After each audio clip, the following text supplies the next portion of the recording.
PSI itu akan kuat mendukung Mas Gibran di tahun 2029 menjadi presiden. Saya tidak punya rasa takut menghadapi hukum, karena apa yang saya katakan tidak ada yang melanggar hukum.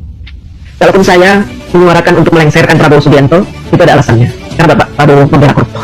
Dan abolisi untuk Hasto Kristianto dan Tom Lembong, saya mau katakan presiden kita, Jenderal Prabowo Subianto, adalah pengecut yang menjijikan. Tidak lebih dari itu. Apa yang kurang bagi seorang Prabowo Subianto? Dia adalah presiden Republik Indonesia pertama yang dipersiapkan sebegitu sempurnanya oleh pendahulunya. Secara mental, luka masa lalunya disembuhkan dengan pangkat sempurna di bahunya. Kami tidak punya potongan diktator atau otoriter. Kami tidak punya rekam jejak melanggar HAM. Kami tidak punya rekam jejak melakukan kekerasan. Sebab aku ngomong nih dari hati.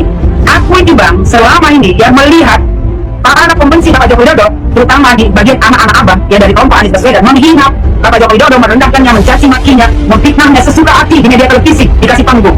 Sakit hati kita bang melihatnya. Sementara apa? Tidak ada satu orang pun yang membela Bapak Joko Widodo, termasuk Bapak Prabowo Subianto. Kalau seandainya ya Pak Prabowo memang katanya berada di kubu Bapak Joko Widodo, ya kenapa Pak Prabowo tidak memerintahkan Kapolri untuk mengusut tuntas secara jelas, transparan masalah kasus dijajah Bapak Joko Widodo? Mengapa malah memberikan ya amnesti dan abolisi untuk Hasto dan Tom Lembong yang sudah jelas-jelas bersalah? Perilaku kader PSI dan loyalis Jokowi, ngamuk-ngamuk di medsos sampai drama air mata buaya, menuding Prabowo mengingkari dan mengkhianati perjanjian mereka tentu saja mengundang gelak tawa seantero negeri. Gerbong yang dipimpin Jokowi, ibarat maling kundang politik yang baru menyadari sakitnya dikhianati. Keterbatasan dan kepolosan pengalaman politik mereka, sama sekali tidak menduga karma ternyata datang begitu cepat di luar perkiraan mereka.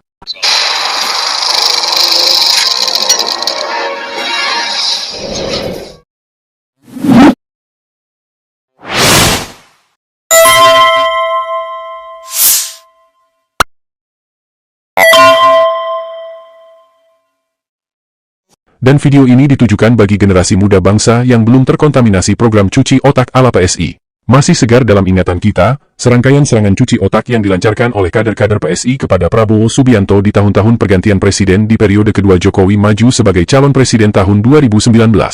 Mereka melakukan propaganda menggunakan segala cara agar Prabowo jatuh nilai dan tidak berharga di mata masyarakat. Dan semua itu mereka lakukan demi satu tujuan, menciptakan Jokowi menjadi satu-satunya sosok yang didewakan di negeri ini. Di Prabowo yang jadi masalah adalah dirinya.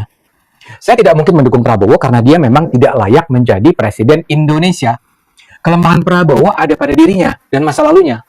Saya minta maaf ya pada pendukung Prabowo kalau saya harus mengutarakan ini.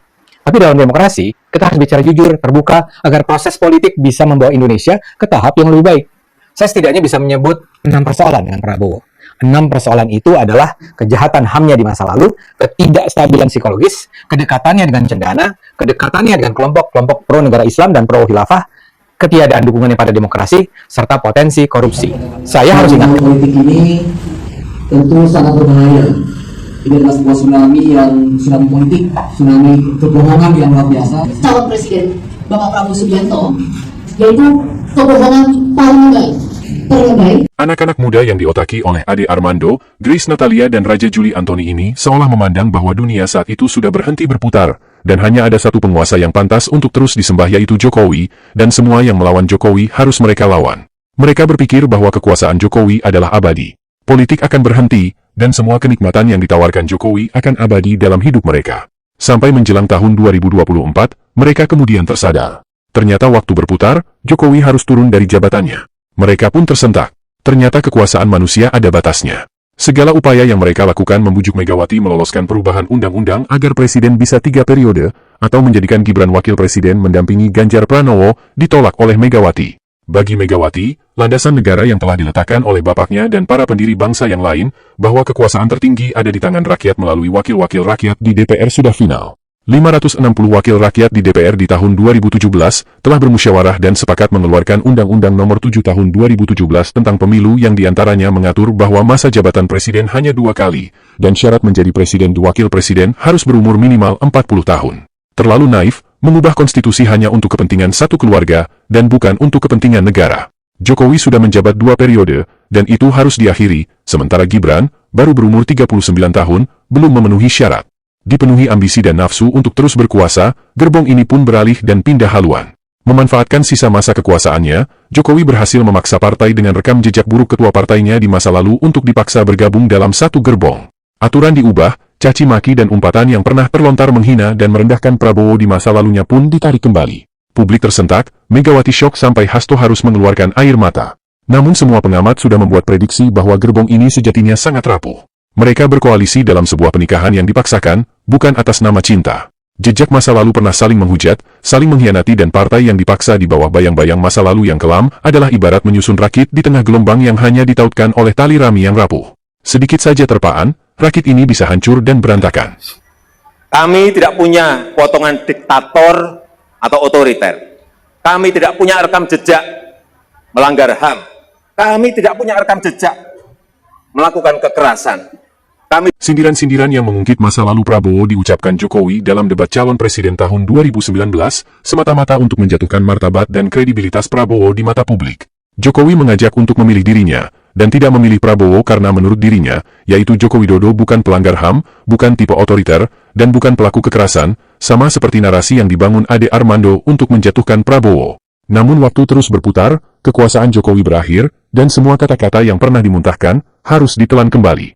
Demi melanggengkan kekuasaan, semua idealisme dan kata-kata seolah bermoral di 5 tahun silam, berubah seketika, dan Prabowo dengan senang hati memanfaatkan situasi ini. Prabowo melihat ada segelintir manusia tamak yang takut kehilangan jabatan, takut masa lalunya diungkit, dan takut aliran dananya terhenti. Dengan senang hati, gerbong ini pun dirangkul, mengingatkan kita ketika Belanda merangkul Arupalaka untuk menghentikan perlawanan Sultan Hasanuddin yang ingin mengusir penjajah dari tanah Sulawesi. Ya, Prabowo adalah politikus kawakan. Dia mulai terjun di politik sejak berhenti dari militer tahun 1998. Dia menjadi anggota Dewan Pertimbangan Partai Golkar sampai tahun 2008. Tahun 2008, Prabowo keluar dari Golkar dan mendirikan partai sendiri, Partai Gerindra. Di dunia partai politik, dia sudah mengenyam pahit dan manisnya mengurus partai. Prabowo membaca peluang bahwa Jokowi yang merana karena keinginannya menjadi presiden 3 periode ditolak partainya, bisa dimanfaatkan menjadi seorang pengkhianat yang meruntuhkan denominasi PDI Perjuangan dan Megawati yang identik dengan Tra Soekarno. Jokowi yang tidak pernah benar-benar memahami ideologi partai PDI Perjuangan dengan mudahnya ditarik, berbalik menusuk dari belakang keluarga dan saudara-saudara yang pernah berdarah-darah mengangkat martabat keluarganya, dari hanya seorang tukang kayu jadi penguasa di negeri berpenduduk lebih dari 200 juta. Saya bisa memahami, karena saya pernah diomelin di istana. Pertama kali saya ke istana, dan setelah itu saya tidak pernah lagi ke istana. Karena dibilang, kamu itu terlalu gaduh dan terlalu bicara soal ideologi. Siapa yang mengatakan begitu?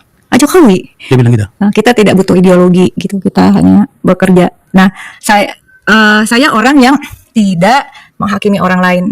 Ketika beliau berstatement seperti itu, berarti saya merasa itu tadi, kita nggak bisa bareng. Kita bukan kawan ideologis, karena yang bisa menyatukan kita adalah perjuangan ideologi. Kalau bagi saya ya, perjuangan ideologi itu apa sih gitu kan? Orang mengatakan, yaitu mewujudkan Indonesia mereka bersatu berdaulat adil dan makmur berdasarkan konstitusi kita.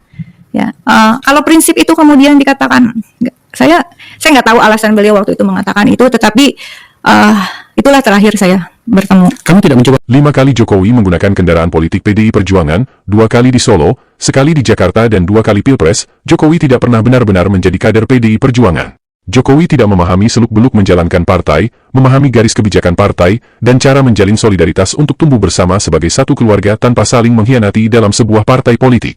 Maka tidak heran, walau dibesarkan selama 20 tahun oleh PDI Perjuangan, dengan mudahnya, Jokowi meloncat dan lalu memilih berjuang, bekerja keras melawan partai yang pernah merangkul diri dan keluarganya. Bagi sebagian mereka yang sudah lama hidup dalam partai politik, tindakan Jokowi ini adalah sebuah pengkhianatan yang tidak bisa dimengerti oleh akal sehat.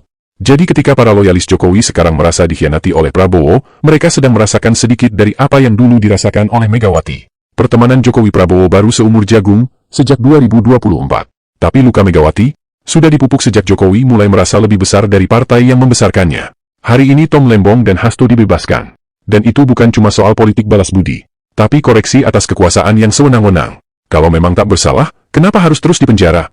Atau kita ini sebenarnya sedang menyaksikan sisa-sisa kekuasaan lama yang tak rela melepaskan kendali? Tapi satu hal pasti, keadilan yang datang terlambat lebih baik daripada ketidakadilan yang terus dibiarkan. Dan untuk para loyalis Jokowi yang hari ini ngamuk-ngamuk, selamat datang di dunia nyata, di mana kekuasaan itu berputar. Dan karma, kadang datang lebih cepat dari jadwal.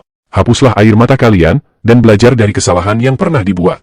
Kekuasaan, bukanlah segalanya. Kesetiakawanan dan solidaritas di atas segalanya. Sebentar lagi, kita akan memperingati kemerdekaan Indonesia. Di sana, nama Sultan Hasanuddin dielulukan sebagai salah satu pahlawan. Sebaliknya, nama Arupalaka hanya dikenang sebagai seorang pemberani di kelompoknya, bukan pahlawan untuk bangsa. Sampai kapanpun sejarah akan mencatat Megawati sebagai pejuang sejati yang berjuang membesarkan partainya bahkan di tengah badai penindasan Orde Baru. Namun Jokowi akan dicatat di dalam sejarah sebagai seorang yang tidak tahu balas budi, mengkhianati partainya dan mengkhianati konstitusi hanya demi memenuhi nafsunya untuk terus berkuat.